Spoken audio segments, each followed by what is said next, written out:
Ration বন্টন দুর্নীতি মামলায় এবার ইডির তল্লাশি। সল্টলেকে বিশ্বজিৎ দাসের বাড়িতে ইডির তল্লাশি। ধৃত শঙ্কর আঢ্যর পরিবারের সদস্যদের জিজ্ঞাসাবাদ করে বিশ্বজিতের নাম উঠে আসে এবং এরপরই বিশ্বজিতের সল্ট লেকের বাড়িতে ইডি তল্লাশি চালায়। ইডি সূত্রে যেমনটা খবর, বিশ্বজিৎ দাস বনগাঁর বাসিন্দা। আরো একবার জানিয়ে রাখি, সকাল সকাল ফের একবার তেড়ে ফুড়ে ইডি। রেশন বন্টন দুর্নীতি মামলায় এবার ফের তেড়ে ফুটে নেমেছে ইডি। সল্ট থেকে বিশ্বজিৎ দাসের বাড়িতে শুরু করেছে ইডির আধিকারিকরা তল্লাশি। ধৃত শঙ্কর আঢ্যর পরিবারের সদস্যদের জিজ্ঞাসাবাদ চালাচ্ছেন ইডির আধিকারিকরা। সল্ট থেকে বিশ্বজিৎ দাসের বাড়িতে ইডির তল্লাশি। ধৃত শঙ্কর আঢ্যর পরিবারের সদস্যদের সঙ্গে যখন জিজ্ঞাসাবাদ করেছিলেন ইডির আধিকারিকরা, তখনই উঠে আসে বিশ্বজিৎ দাসের নাম। এরপরই বিশ্বজিতের সল্ট লেকের বাড়িতে আজ সাত সকালে পৌঁছে যায় ইডির আধিকারিকরা। ইডি সূত্রে যেমনটা খবর, বিশ্বজিৎ দাস বনগাঁর বাসিন্দা। বিস্তারিত জানবো, টেলিফোন লাইনে রয়েছে আমাদের প্রতিনিধি বিধান নস্কর। বিধান, সাত সকালে ফের একবার তেড়ে ফুটে নেমেছে ইডি। কে এই বিশ্বজিৎ দাস? কি সম্পর্ক ছিল তার শঙ্কর আঢ্যের সঙ্গে? বিস্তারিত জানাও। একেবারে দেখো, তোমাকে জানিয়ে রাখি যে এই বিশ্বজিৎ দাস ইম্পোর্ট এক্সপোর্ট ব্যবসার সঙ্গে যুক্ত রয়েছে, যেটা ইডি সূত্রে খবর।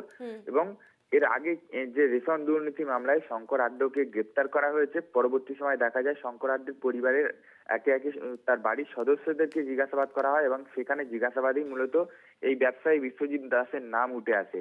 যেটা ইডি সূত্রে আরো খবর পাওয়া যাচ্ছে যে বিশ্বজিৎ দাসের বাড়ি হচ্ছে বনগাঁয়, অর্থাৎ সল্টলেকে তার আরো একটি বাড়ি রয়েছে, যেখানে কিন্তু এই মুহূর্তে ইডির আধিকারিকরা তল্লাশি অভিযান চালাচ্ছে।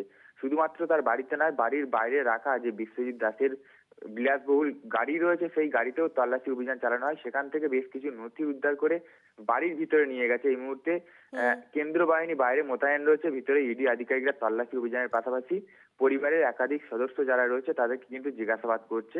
এই বিশ্বজিৎ দাস তার যে কোম্পানি রয়েছে ইম্পোর্ট এক্সপোর্ট, সেই ব্যবসাতে কিন্তু রেশন দুর্নীতির টাকা খাটানো হতো বলে এমনটাও কিন্তু অভিযোগ রয়েছে। বিধান, সাত সকালে তেড়ে ফুটে নেমেছে ইডি। ঠিক কখন তারা বিশ্বজিৎ দাসের বাড়িতে এসে পৌঁছায়? কজন আধিকারিক রয়েছেন আজকের এই তল্লাশি অভিযানে?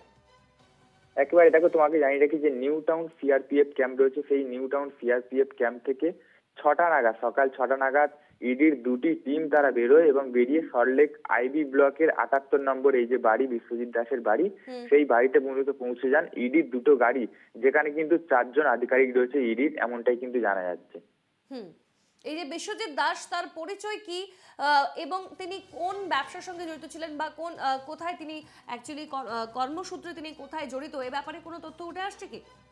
তবে যেটা আগেই জানালাম যে ইম্পোর্ট এক্সপোর্ট ব্যবসার সঙ্গে কিন্তু জড়িত রয়েছে এই বিশ্বজিৎ দাস, যেখানে কিন্তু রেশন দুর্নীতির টাকা খাটানো হতো বলে এমনটা অভিযোগ এসেছিল ইডির কাছে।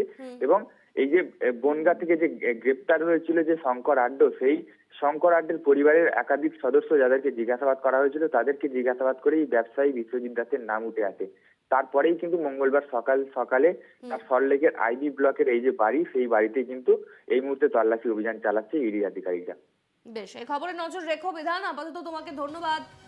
জানিয়ে রাখি দর্শকদের, রেশন বন্টন দুর্নীতি মামলায় ফের তেড়ে ফুড়ে নেমেছে ইডি। সাত সকালে বিশ্বজিৎ দাসের বাড়িতে ইডির তল্লাশি। ধৃত শঙ্কর আঢ্যের পরিবারের সদস্যদের জিজ্ঞাসাবাদ করে বিশ্বজিতের নাম উঠে এসেছিল এবং এরপরই বিশ্বজিতের সল্টলেকের এই বাড়িতে ইডির আধিকারিকরা সাত সকালে পৌঁছে যান। ইডি সূত্রে যেমনটা খবর, বিশ্বজিৎ দাস বনগাঁর বাসিন্দা এবং আরো আমাদের প্রতিনিধি বিধান যা জানালো যে ইম্পোর্ট এক্সপোর্ট বিজনেসের সঙ্গে জড়িত ছিল বিশ্বজিৎ দাস এবং শঙ্কর আঢ্যের পরিবারের সঙ্গে যখন ইডির আধিকারিকরা জিজ্ঞাসাবাদ করে, তখনই উঠে আসে বিশ্বজিৎ দাসের নাম এবং কিভাবে যোগসূত্র রয়েছে বিশ্বজিৎ দাসের সঙ্গে শঙ্কর আঢ্যর, এ ধরনের বিস্তারিত তথ্য জানতেই এবার সাত সকালে পৌঁছে গেছেন ইডির আধিকারিকরা।